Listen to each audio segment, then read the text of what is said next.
በጌታ በኢየሱስ ክርስቶስ ስም ሰላም እላችኋለሁ። የተወዳጁ ቅዱሳን የአቢጌል ሚኒስትሪ ተከታዮች ለኢየሩሳሌምና ለኢትዮጵያ ለመላው ዓለም ጉበኛ የሆናችሁ በናዝሬቱ ጌታ በኢየሱስ ስም ሰላም እላችኋለሁ። ፓስተር አሌክስ ነኝ። መነሻዬ ባሌ መድረሻዬ አዲስ አበባ ምድር ዳርቻ የሐዋርያት ሥራ ምዕራፍ 1 ቁጥር 8 እንደሚናገር በይሁዳ በሰማሪያ በኢየሩሳሌም እስከ ምድር ዳርቻ ስለሚል የኔ ይሁዳ የኔ ሰማሪያ ባሌ ነው።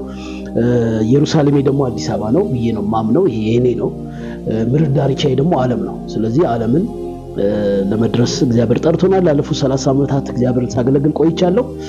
አሁን ደግሞ በዚህ በአቢጌል ሚኒስትሪ ላይ ስለ ኢየሩሳሌም ጉበኛ በመሆን ስለ ኢትዮጵያ ስለ ሀገሬ ጉበኛ በመሆን ከዚህ ቲም ጋር ብሬ እሰራለሁ። ሰሞኑን እንግዲህ ባለፉት አንድ ወራት ይህንን ሚኒስትሪ የምትመራው እህታችን ቤቲ ከአሜሪካ ሀገር በዳንኤል መጽሐፍ ላይ ጠንከር ያለ ሰፊ ትንተና ያለው የመጽሐፍ ቅዱስ ትምህርት አካፍላናለች። የተከታተላችሁ ሰብስክራይብ ያደረጋችሁ አስተያየት የሰጣችሁ ወገኖች ሁሉ ጌታ ይባርካችሁ። እንግዲህ መጨረሻው ዘመን እንደደረሰ አውቀን የእግዚአብሔር መንግስት ለማገልገል በሁሉ አቅጣጫ መሰለፍ አለብን። ይህንን ሚዲያ እግዚአብሔር አምላክ እንግዲህ ለሰው ልጆች በሰጠው ጥበብ ክሬት ተደርጓል። የክፉም ዓለም ሰዎች እንደሚጠቀሙበት ይታወቃል። እኛ ግን ደግሞ እየዋጀ ነው የጌታን ሐሳብ ወደ ዓለም ሁሉ ሄደ ነገሮቻችን በየአገሩ እስከሚረግጡ ድረስ አሁን ግን በኔትወርክ ሲስተሙ ዓለምን እንደርሳለን። ስለዚህ በመላ ዓለም ላይ ይህ መልእክት እንደሚደርሳችሁ ተስፋ አደርጋለሁ። ቤቲ እንዲሁም ደግሞ ወንድሜ ነቢል ከአዋሳ በዚህ የዳንኤል መጽሐፍ ላይ ትንተናና ገለጻ አድርገዋል። እህታችን ቤቲ ከምዕራፍ 1 እስከ ምዕራፍ 12 የዳንኤል መጽሐፍ አስተምራናለች። ያንን ደግሞ አጠቃላይ ይዘቱን በተመለከተ የተረዳውን ፓስተር ነቢል ከአዋሳ እንደዚሁ ባለፈው ሳምንት ሼር አድርጓል።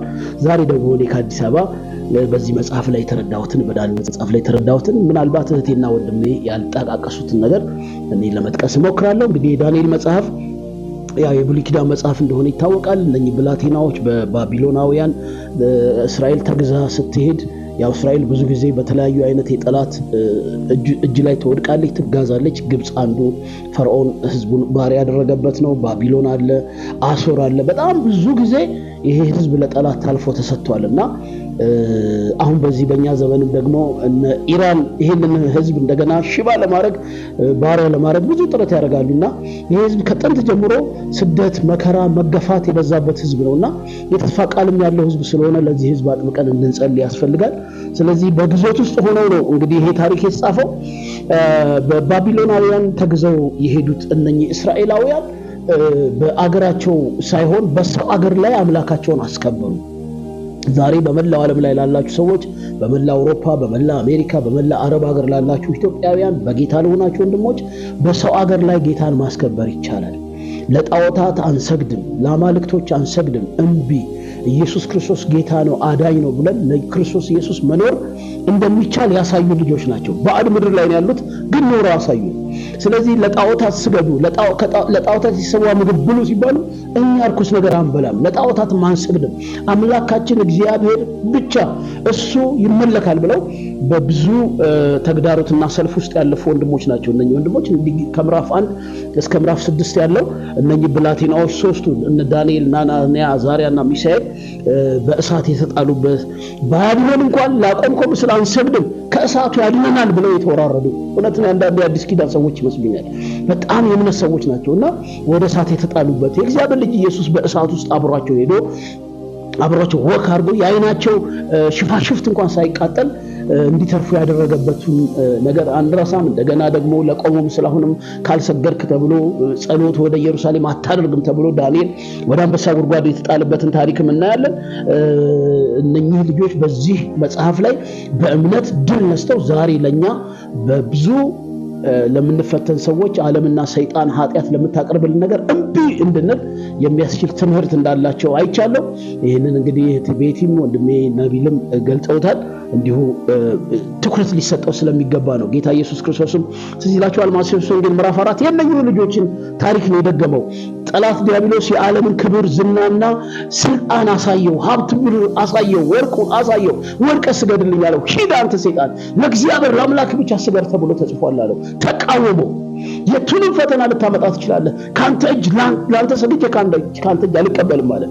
እነኛው በባቢሎን ዘመን የነበሩትን ዳንኤል የፈጸሙትን የጽድቅ ስራ ኢየሱስ ፈጸመና መጽሐፉ በየትኛውም ዘመን ላይ ላለን አማኞች ጥሩ ማስተማሪያ እንደሆነ ነው የተረዳሁት።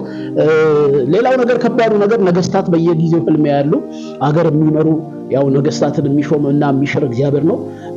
አንዳንድ ጊዜ አገሮች ላይ ያሉ ነገስታት ክፉ ሲሆኑ ወይ ደግሞ ፍርድ ሲጓደል ፍትህ ሲጓደል ሰዎች አደባባይ ሊወጡ መሳሪያ ላይ እነሱ ይፈልጋሉ።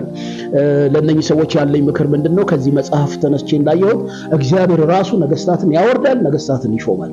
ጽዋ ሲሞላ ማንም ሰው እኔ ነኝ ያለ ይዋረዳል። ደርግን አይተናል። 500,000 በላይ እስከ 1 ሚሊዮን የሚደርስ ወታደር ታጥቆ በነበረበት ጊዜ በ7 ወታደር ነው የወደቀው። 7 ጫካ በገቡ ሰዎች ምን ልላችሁ ነው? ከእግዚአብሔር ጋር ያልሄዱ ሰዎች ይበተናል ነገራቸው። ከእግዚአብሔር ጋር ደግሞ የሄዱ ሰዎች እድሜያቸው ይረዝማል። ስለዚህ ነገስታትን ሲያወርድ ሲሾም ሲሽር በዚህ ክፍል ላይ እናያለን። እንግዲህ ንጉሱ ያየውን ህልም የሚፈታ በምድር ላይ ጠፍቶ ጠንቋዮቹ መተተኞቹ ሞት ታውጆባቸው የእግዚአብሔር መንፈስ የአማልክት መንፈስ መጽሐፉ እንዳለው ያለበት ዳንኤል ግን ህልምን ሲፈታ ራእይን ሲተረጉም እና ነገስታቱን ሲያሳርፍ እንመለከታለንና በዚህ ዘመን እኛ እጅ ላይ አንድ መፍትሄ እንዳለ ያሳያል ይሄ ዳንኤል መጽሐፍ። ምንድነው ያ መፍትሄ? መንግስታት ግራ ከገባቸው፣ አገሮች ግራ ከገባቸው፣ የፖለቲካው ዓለም፣ የኢኮኖሚው ዓለም፣ የሃይማኖቱ ዓለም ግራ ከገባው እኛ ጋር ሶሉሽን አለ። ሶሉሽኑን እናሳያለን። የአምላክ መንፈስ እኛ ውስጥ አለ። አሁንም መፍትሄ ከክርስቶስ ኢየሱስና ከእግዚአብሔር ልጆች ኢየሱስ ክርስቶስን በእግዚአብሔር ለሚያምኑ በክርስቶስ በኩል እግዚአብሔር ለሚያመልኩ ሰዎች መፍትሄ አለ። በዚህ የወንጌል እውነት ውስጥ መፍትሄ አለ ብለን እናምናለን። እነኚህ ልጆች መፍትሄ ሲያመጡ ነው የምንመለከተው። ሌላው ነገር በዚህ ከምዕራፍ 1 እስከ ምዕራፍ 6 የልጆቹን የእምነት አርበኝነት ነው የምናየው። ለጽድቅ ህይወት ዛሬ ጥለውልን የሚሄዱ ትልቅ ትምህርት አለ። ለምሳሌ ዳንኤል መጽሐፍ ምዕራፍ 1 ቁጥር 27 ላይ እህቴ ስታስተምር የገዛኝ ክፍል እግዚአብሔር እንዳስከበሩት በባዕድ ምድር አየና በጥበብ በእውቀት በማስተዋል በትምህርት ይላል ምድሪቱ ላይ ካሉ ጠቢባና አዋቂዎች በላይ ያደረጋቸው። አያችሁ ዛሬ በባትሪ እንድትፈለጉ ዓለም በሳይንስ በባትሪ እንድትፈልጋችሁ ከተፈለገ እናንተ ወደ ኢየሱስ ክርስቶስ መምጣትና የከበረውን ከተዋረደው እንቢ ማለትና እሺ ማለት ይጠበቅባችኋል። እግዚአብሔር ማስከበር ይጠበቅባችኋል ማለት ነውና ከምዕራፍ 7 በኋላ ግን ከምዕራፍ 7 እስከ ምዕራፍ 12 ያለው መጽሐፍ እግዚአብሔር ነገስታትን ማንሳት መሾም መጣል እንደሚችል ያየንበት ክፍል ነው። ሌላው ዳንኤል በዚህ ክፍል ላይ 4 ታላላቅ መንግስታት እንደሚያልፉ ተንብዮአል። ይሄ ታላላቅ መንግስታት ስላችሁ ልክ እንደ አሜሪካ፣ እንደ ፈረንሳይ፣ እንደ አውሮፓ ህብረት፣ እንደ አረብ ሀገር ህብረት፣ እንደ የተለያዩ መንግስታት ተባብረው አንድ ጃይንት የሆነ ነገር እንደ የጦር መሳሪያ የጦር ትጥቅ አደራጅተው አንድ ሀገር የሆነ አህጉርን ለመውረር ጥረት እንደሚያደርጉ እንደ አገራት ማለት ነው። እንደዚህ አይነት ጃይንት የሆኑ ሀገሮችን እግዚአብሔር እንደሚያዋርዳቸው ንጉስ በሀብቱ በእውቀቱ በጥበቡ እንዳይመካ በመሳሪያው እንዳይመካ አገር በመሳሪያው እንዳትመካ ለማድረግ እግዚአብሔር በዚህ ስፍራ ላይ ሲሰራ ይቻላል። ሌላው በመጨረሻ እግዚአብሔር መንግስት ለዘላለም እንደምትኖር በምድር ያሉ መንግስታት ሁሉ ተሽረው ወድቀው የእግዚአብሔር መንግስት ግን ለዘላለም እንደምትኖርና እንደምትገዛ ያየንበት ክፍል ነው። የእግዚአብሔር መንግስት ሁሉን ትገዛለች። በምድር ያሉ መንግስታት ሁሉ ይሻራሉ፣ ይቀየራሉ፣ ይጠፋሉ። የእግዚአብሔር መንግስት ግን ዘላለማዊ ነች። ከሞት በኋላ ህይወት እንዳለ ያየንበት ልክ የአዲስ ኪዳን መጽሐፍ እስኪመስል ድረስ እህቴ ቤቲም ወንድሜ ነቢልም ሲያስተምር ይሄን ተረድቻለሁ። እኔም ደግሞ ወይ ጉድ ይሄ መጽሐፍ እኮ የመንግስተ ሰማያትን ነጸብራቅ ራሱ እያሳየን ነው።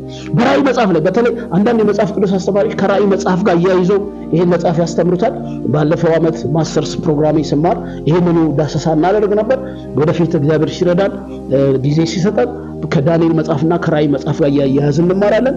አጠቃላይ ሐሳቡ እግዚአብሔር አዲስ መንግስት እንደሚመሰረት የእግዚአብሔር መንግስት ጸንታ እንደምትኖር ያሳያል። ትልቁ ድንጋይ ተፈንቅሎ ምስሉን እንደፈጨው ያ ድንጋይ አለቱ ድንጋይ ክርስቶስ ኢየሱስ እንደሆነ የክርስቶስ መንግስት እንደሆነ ሁሉም ፈጭቶ እሱ ግን ለዘላለም ጸንቶ እንደሚኖር ማሳያ ያለው መጽሐፍ ነው። ሌላው ስለ ፍርድ፣ ስለ ትንሣኤ፣ ስለ መጨረሻው ዘመን ትንቢቶች ይናገራል። ለዚህ ነው ከራእይ መጽሐፍ ጋር ይያያዛል ብላችሁ ፍርድ አለ እዚህ መጽሐፍ ላይ፣ ትንሣኤ አለ እዚህ መጽሐፍ ላይ፣ የመጨረሻው ዘመን ምልክቶች እዚህ መጽሐፍ ላይ አሉና መጽሐፉን በግላችን እንድናነበው እንድናጠናው የጥሞና ጊዜያችን ላይ እንድናየው አበረታታለሁ። የመጽሐፉ ማጠቃለያ ሐሳብ እግዚአብሔር በሁሉም መንግስታት በታሪክ ሉዓላዊ ስልጣን አለው። ሁሉም መንግስታት ያወርዳል፣ ይሾማል፣ ይሽራል የሚለው እና በፈተና በመከራ ውስጥ ታማኝ ሆነው እግዚአብሔርን ያስከበሩትን ደግሞ እንደሚረዳ እንደሚያድን ከረሃብ ከጦርነት ከርዛት ከእሳት እንደሚጠብቃቸው ማሳያ ነው። የምድር መንግስታት ጊዜያዊ እንደሆኑ የእግዚአብሔር መንግስት ዘላቂ እንደሆነ ያሳያል። ስለዚህ ወደ እግዚአብሔር መንግስት ሰዎች እንዲመጡ ያበረታታል። ጸሎትን፣ እምነትን፣ ታማኝነትን ለአማኞች